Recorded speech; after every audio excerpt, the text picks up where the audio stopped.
Duke of Chug. How does dating and romance work in the Sea Org?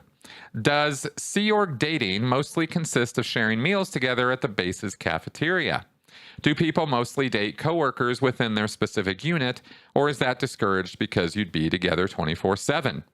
From how you've described life in the Sea Org, it seems like days off are rare and there's barely enough time to sleep, so it seems like meals would be the only time people would get to spend with their partners before marriage.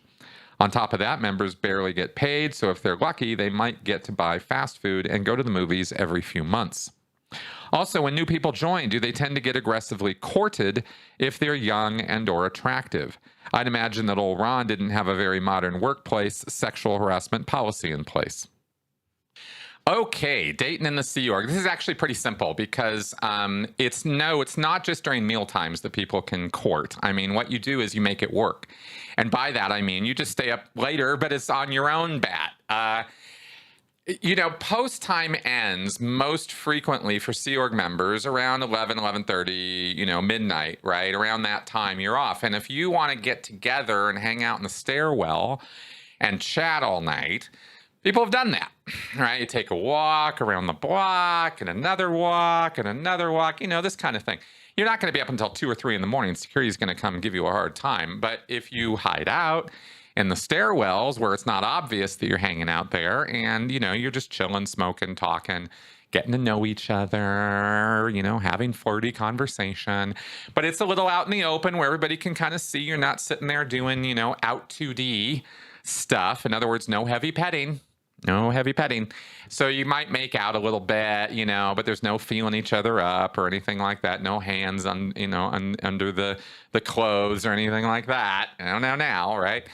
But yeah, that does happen too.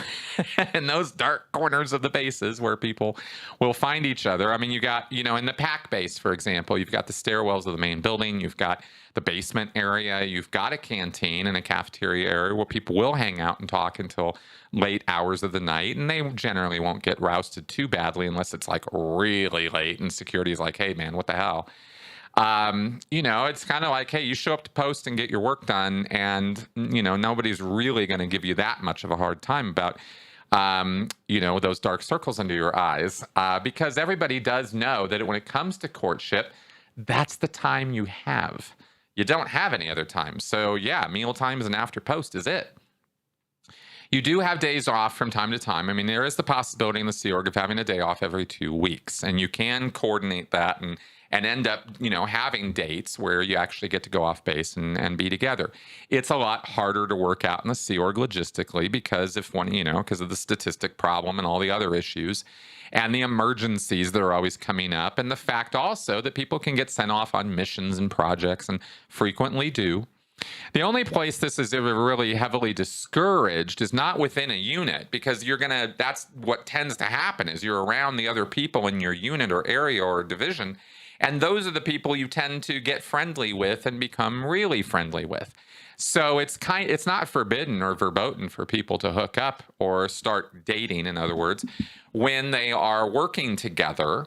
But where they have tried to draw lines or say no is when people move to different echelons.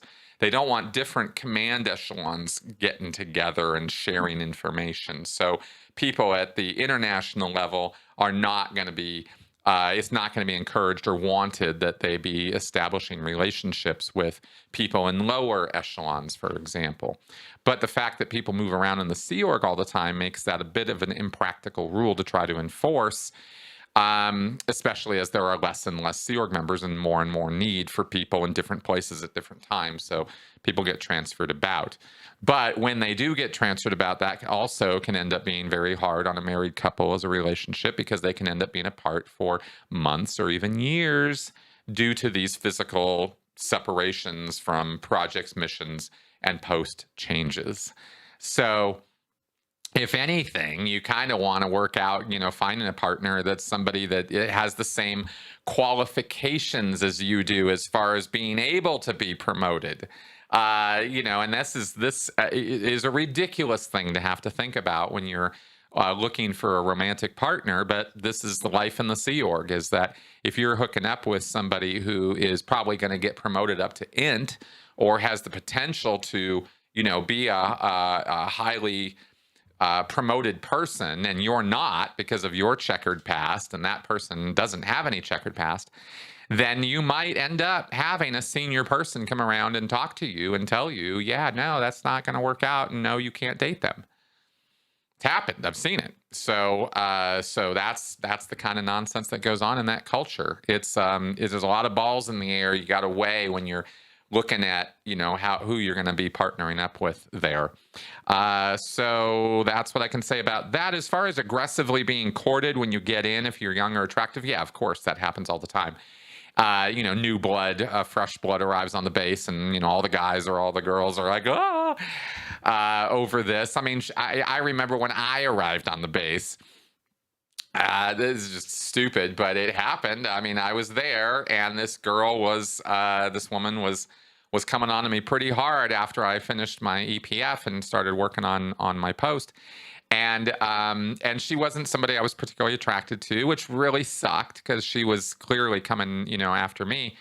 And I said something, and we stopped talking for a moment. And she went off, and she was saying to somebody else. I overheard her saying, I screwed up with the most eligible bachelor on the base, and this whatever, right? This is years ago.